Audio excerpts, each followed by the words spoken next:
¿Qué tal? ¿Cómo están? Ya hemos platicado en otras ocasiones que la descripción densa poco a poco se ha convertido en buena medida en el lenguaje común utilizado para conversar en el ámbito de las ciencias sociales. Ya hemos platicado acerca de eso. Valdría la pena entonces interrogarnos ahora en torno a qué se conversa desde la descripción densa. Uno de esos aspectos es precisamente la dimensión biográfica de la vida social, el espacio de lo biográfico. Y para platicar acerca de esos aspectos, vamos a acudir a los argumentos de Leonor Arfuch, que están plasmados precisamente en el libro que se llama El espacio biográfico. Si esta conversación te resulta familiar o te interesa, quédate. Seguro vas a encontrar algunas herramientas importantes para el desarrollo de tus propios proyectos de investigación. Hablemos de ciencias sociales.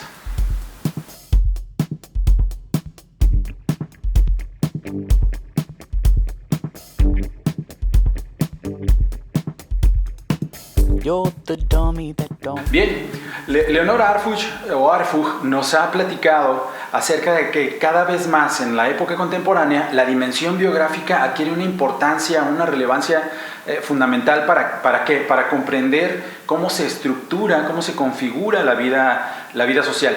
Esto no es nuevo, evidentemente. Hay una tradición más o menos extendida en torno a la construcción de biografías, de autobiografías, de referencias históricas más o menos gigantescas que están ancladas precisamente en esa dimensión, en la dimensión biográfica. Lo que sí nos señala Leonor es el surgimiento de una especie de nueva tendencia, de una nueva narrativa, de una inscripción discursiva distinta a partir de una serie de cambios de amplio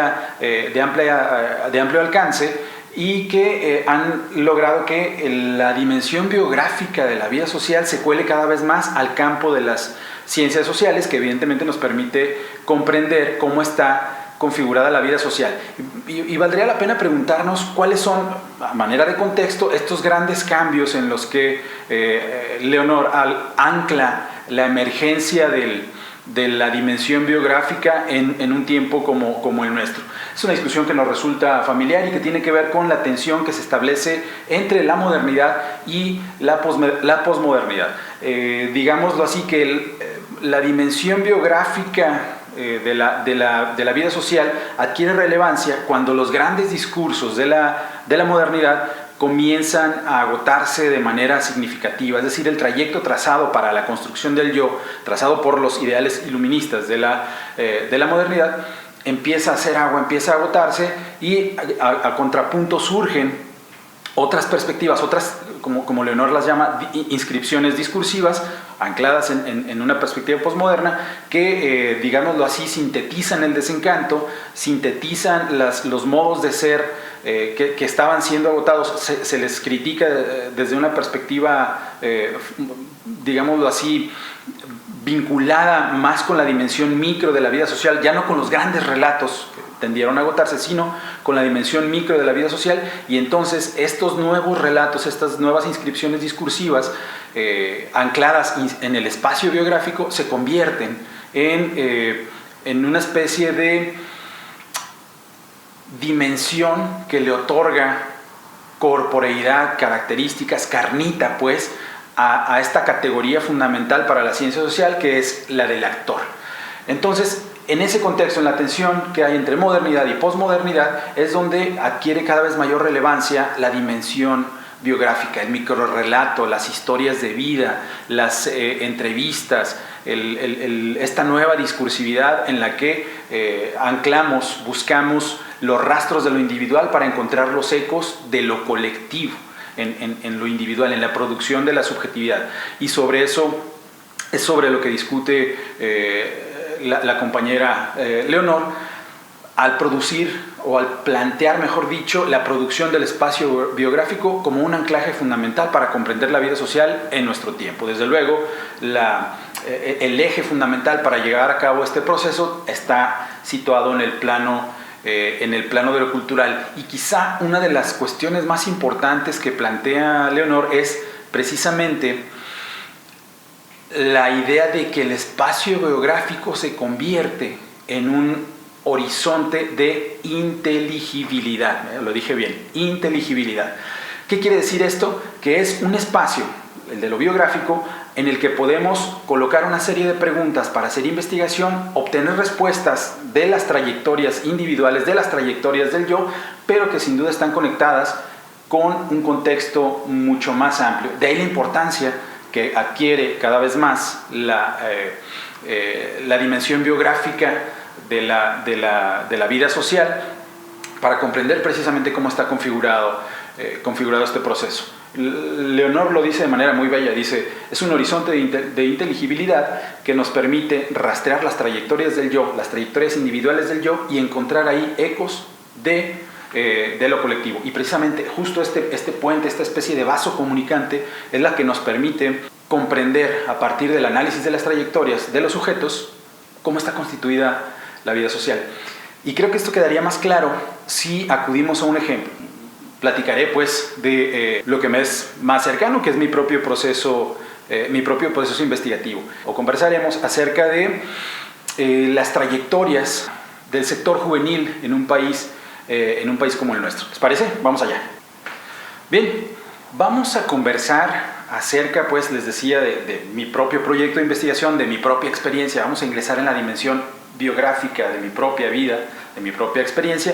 Les quiero conversar acerca de uno de mis intereses de investigación, que tiene que ver con cómo se construyen las subjetividades juveniles, y particularmente me interesa hablar de cómo se construyen esas subjetividades juveniles en un entorno atravesado por una naturaleza contingente, por una naturaleza de incertidumbre, por un escenario, insisto, de contingencia. Entonces vamos a hablar sobre, o les trataré de plantear algunos apuntes, de presentar algunos apuntes acerca de la construcción de trayectorias juveniles en un entorno atravesado por la contingencia.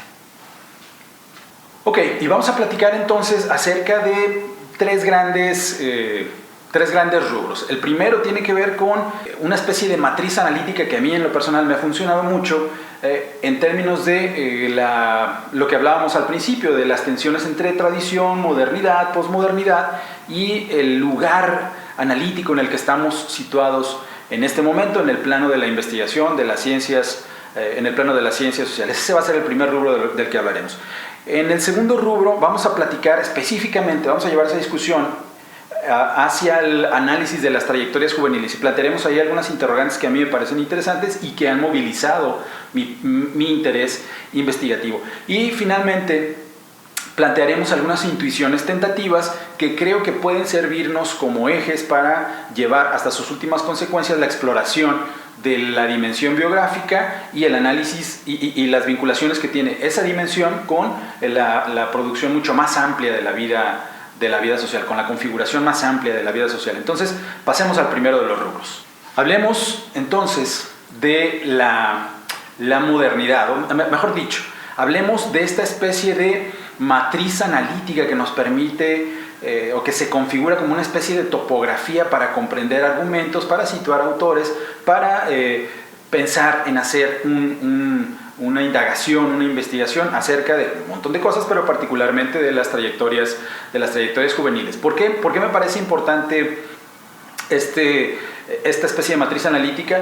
Porque considero que cada una de las, digámoslo así, de los componentes que integran esta matriz está asociada con una explicación particular del mundo. Y trataré de explicarme mejor con la gráfica que les voy a presentar a continuación, que es una en la que se plasma, que es una gráfica en la que se plasma a manera de esquema, de manera muy esquemática, esta especie de matriz analítica. La matriz que les quiero presentar está dividida en cuatro líneas, en cuatro filas y en cuatro columnas. La primera de las columnas nos presenta los ejes en los que transita, en donde está anclada la matriz analítica. Nos presenta, por ejemplo, en la primera fila, en la primera columna, el cuadrante de la primera fila y la primera columna, nos presenta el paradigma. Luego nos presenta la siguiente fila, el anclaje en el que está situado el paradigma, la lógica bajo la que opera, y luego los tipos de sujeto que produce, digamos el espacio biográfico que produce.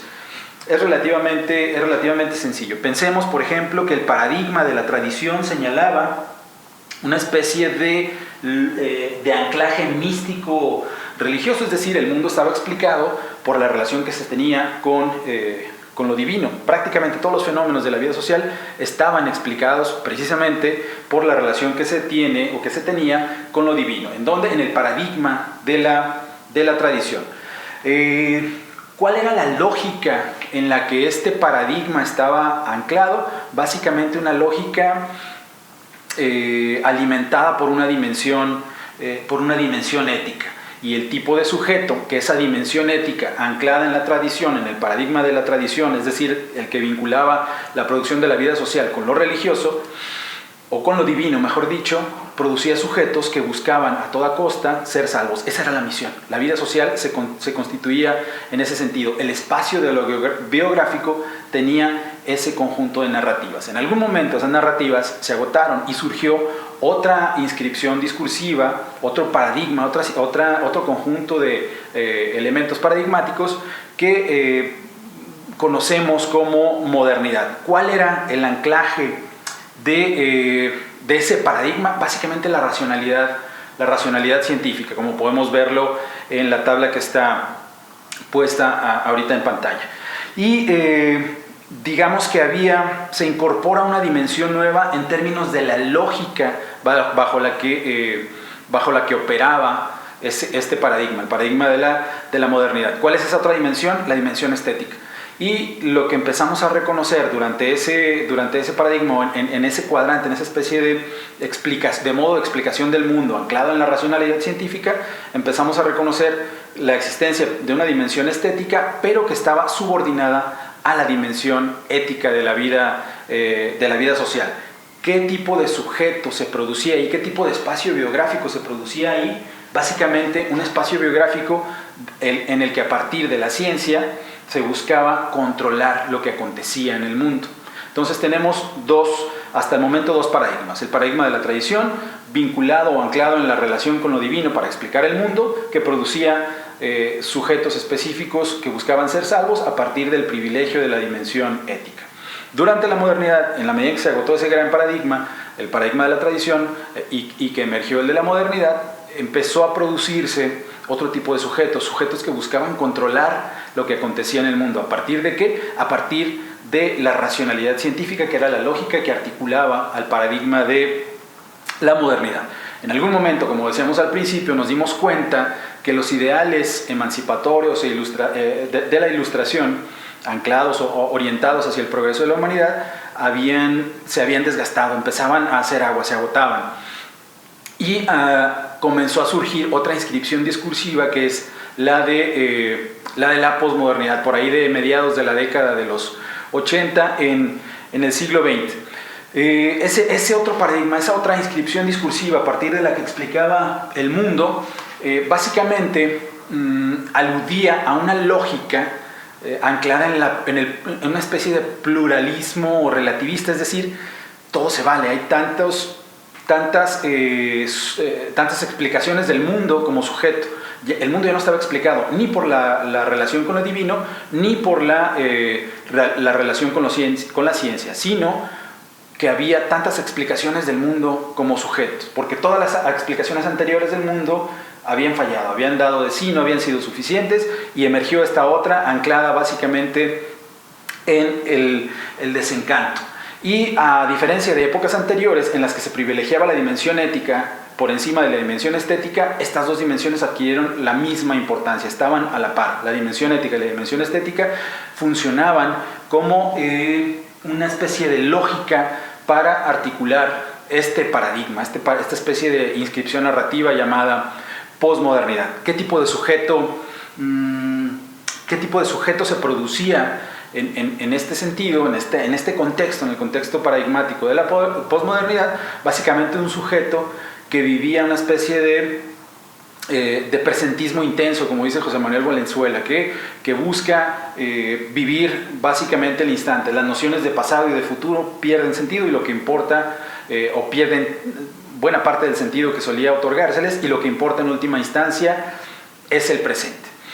Y esa inscripción narrativa que fue quizá la que permitió el surgimiento o la mayor visibilidad del espacio biográfico como un elemento central para las ciencias sociales, perduró hasta bien entrada la década del 2000, hasta hace quizá una década y media. Era, digamos, la dimensión más o menos predominante en el ámbito de las ciencias sociales, y hoy poco a poco, si nos preguntamos en dónde estamos situados ahora, hoy quizá esté emergiendo, por lo menos desde mi punto de vista, una especie de nuevo paradigma en el que se busca no tanto un regreso a la dimensión de la racionalidad científica escrita con mayúscula, de la razón escrita con mayúscula, sino al reconocimiento de que la razón se podría escribir con minúscula y en plural. No sé si me explico con esta especie de metáfora.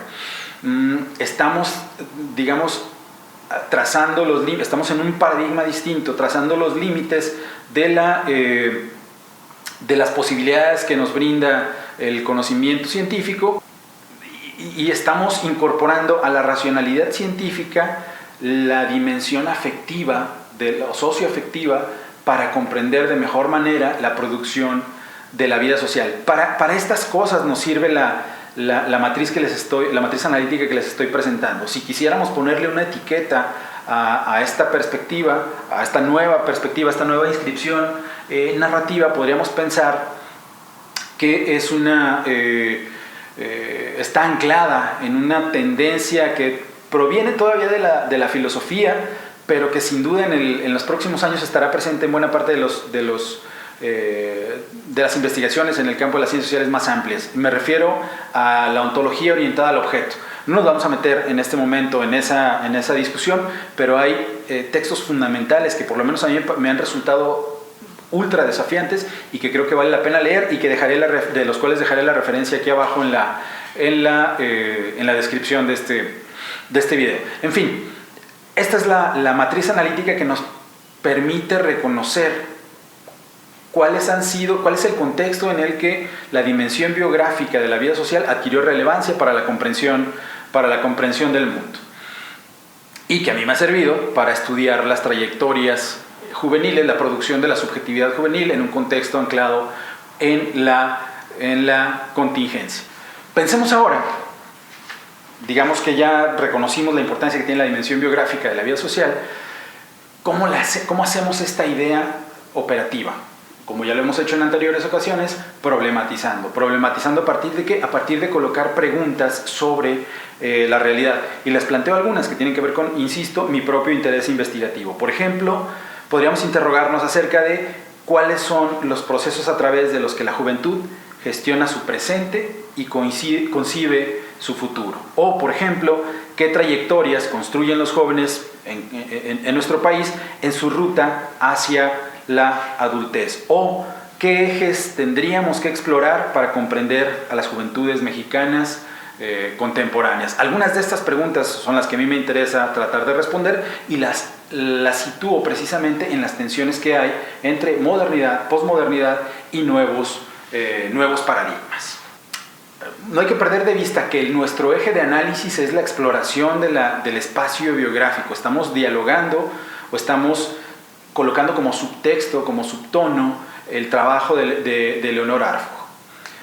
Si esto es así, habiendo hecho las preguntas sobre las que ya platicamos hace un momento, ¿cuáles son algunas de las observaciones que podemos hacer a partir de revisar las trayectorias de la producción de la subjetividad juvenil en un contexto mucho más amplio?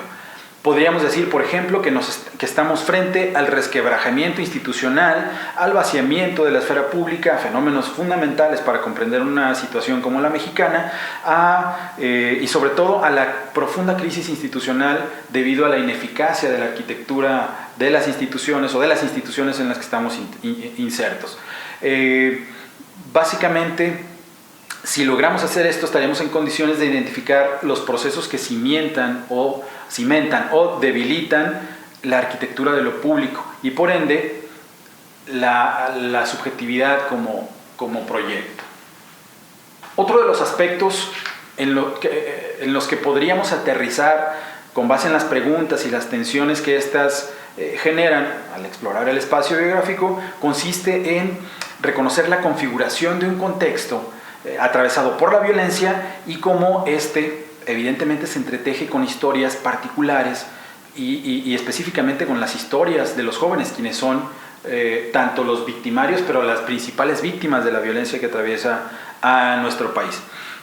¿Por qué es importante reconocer esto? Esta tensión o estos vasos comunicantes entre la propia biografía, el espacio biográfico y el contexto de la vida social más amplio, porque es precisamente en esta interacción, en estos vasos comunicantes, donde podemos identificar cuáles son las reglas del juego a partir del que, o en el que los jóvenes despliegan sus posibilidades de agenciamiento. Y esto resulta fundamental en términos de la producción de la subjetividad y por ende de la configuración de la vida social.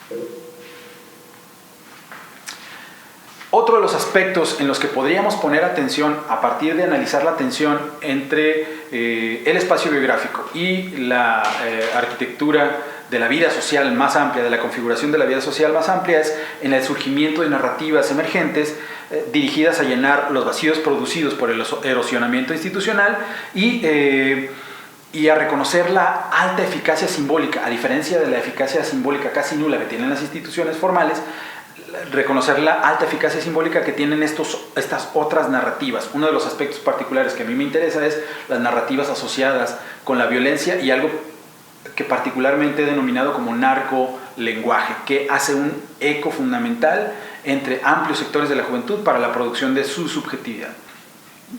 Estos elementos que acabamos de señalar básicamente constituyen un mapa del espacio biográfico y las vinculaciones que tiene, el espacio biográfico de los jóvenes y de las jóvenes en este país, el espacio biográfico de las y los jóvenes en este país y las vinculaciones que ese espacio biográfico tiene con la producción más amplia de la vida social.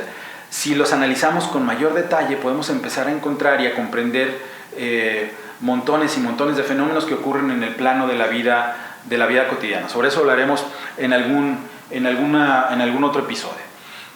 Lo que me importa en este momento es que pongamos atención a cómo podemos regresar del énfasis que hemos hecho hasta ahora en el espacio biográfico hacia la construcción de un marco teórico que nos permita comprender cómo está constituida la vida social. Yo por ahí he estado elaborando una propuesta a la que he denominado como campos de relevancia, que me parece que conjunta estas dos ideas, las ideas que tienen que ver con el trazado de las trayectorias a partir de las que se articula la subjetividad juvenil, con las vinculaciones que ese proceso tiene con la configuración más amplia de la vida social. Se las muestro en la gráfica que vemos a continuación. Estamos hablando de campos de relevancia. Es una perspectiva, digamos, relativamente sencilla. Piensen en esto. Piensen que en el periodo de la juventud y en el tránsito que implica este periodo hacia la adultez. La juventud comienza digamos una definición, si usted es caricaturesca, comienza cuando somos capaces de reproducirnos biológicamente y finaliza cuando somos capaces de reproducirnos socialmente. La legislación vigente en este país plantea que la juventud empieza a los 12 años y termina a los 29 años. Pues durante ese trayecto, los campos de relevancia de aquello que nos importa y de aquello que excluimos en la producción de nuestra subjetividad se transforman de manera radical. Son los mismos, pero la articulación entre esos campos se transforma de manera radical. ¿Cuáles son estos campos? Básicamente la familia, la escuela y el trabajo, más algunos otros emergentes en función de las particularidades de cada caso. Pensemos en esto. En un tiempo 1, como está puesto en la gráfica, si la juventud empieza a los 12 años, en ese momento, en ese periodo de la vida, la dimensión, el campo de la familia es el que es más relevante, es nuestro principal espacio de socialización, nuestro espacio primario de socialización. Conforme crecemos un poco, el campo de lo escolar adquiere cada vez mayor relevancia. Entonces tenemos esta combinación de la familia y la escuela. Y el campo de lo laboral, del trabajo, es muy poco relevante en los principios de la etapa de la juventud. Si avanzamos en el tiempo digamos que a la mitad del periodo del trayecto de lo juvenil hacia la adultez, empezamos a reconocer que el campo de relevancia de la familia se hace un poco menor, mientras que el campo de la escuela suele incrementar su importancia. Y sucede algo parecido con el trabajo. Todavía es mínima la relevancia que tiene para la configuración de la vida social, para cierto sector de la población, pero adquiere cada vez mayor presencia la dimensión del trabajo. Entonces tenemos esta articulación en la que la esfera de la familia adquiere un poco de menor relevancia y la escuela de los pares, la esfera de la escuela, la de los pares, adquiere cada vez mayor relevancia y empieza a tener presencia la esfera del trabajo. Y conforme nos acercamos a la adultez, es decir, cuando estamos en condiciones de reproducirnos socialmente, la familia adquiere cada vez mayor importancia, el trabajo adquiere una relevancia todavía mucho mayor y la escuela ocupa un lugar mínimo. Y alrededor de esto surgen algunos otros campos emergentes. Básicamente, esta perspectiva nos permite reconocer cómo las trayectorias de vida pueden trazarse en estas esferas y cómo poco a poco se articulan campos de relevancia en los que dotamos de mayor importancia y de menor importancia a aquellos aspectos que nos resultan fundamentales o no para la construcción de nuestra subjetividad. Las trayectorias juveniles pueden trazarse pues en esta ruta a partir de reconocer cómo en distintos tiempos se configuran nuestros campos de relevancia. Estos campos de relevancia están constituidos a partir de las narrativas del espacio biográfico y cómo éstas se sitúan en un contexto mucho más amplio, que es configurado por las narrativas de la dimensión biográfica, pero que a su vez configura las propias narrativas de la dimensión biográfica. De ahí que esta cosa que Leonor Arfuch dice o denomina como espacio biográfico sea tan relevante para nosotros y tan relevante para el estudio de las ciencias sociales. Finalmente, para resumir, lo que vimos fue lo siguiente. El espacio biográfico adquiere cada vez mayor relevancia en el ámbito de las ciencias sociales precisamente por las condiciones del contexto, es decir, el agotamiento de los grandes discursos de la modernidad y el surgimiento de microrrelatos anclados en la subjetividad y cómo estos revelan o ponen de relieve los vasos comunicantes que se extienden entre la trayectoria del yo, la trayectoria que experimento yo a partir de mi experiencia y el contexto en el que me despliego. Esta relación entre el yo y el contexto, entre el sujeto y el contexto, es la que nos permite, que es una relación de retroalimentación, como lo veíamos hace un momento, es la que nos permite reconocer cómo está constituida la vida social. Y para ello adquieren relevancia herramientas como la entrevista, como el grupo de discusión, como la observación participante y como el conjunto de algunas otras técnicas y modos metodológicos para acercarse a la realidad e interrogarla. Por ejemplo, las metodologías horizontales o las metodologías de naturaleza reflexiva. Pero sobre eso hablaremos en un episodio posterior. Por el momento, dejémoslo aquí y si tienen por ahí alguna duda, pueden dejarla en nuestra aula virtual que tenemos en el Classroom o aquí mismo en los comentarios del video. Si no hay más, pues nos vemos en el futuro. Hasta pronto.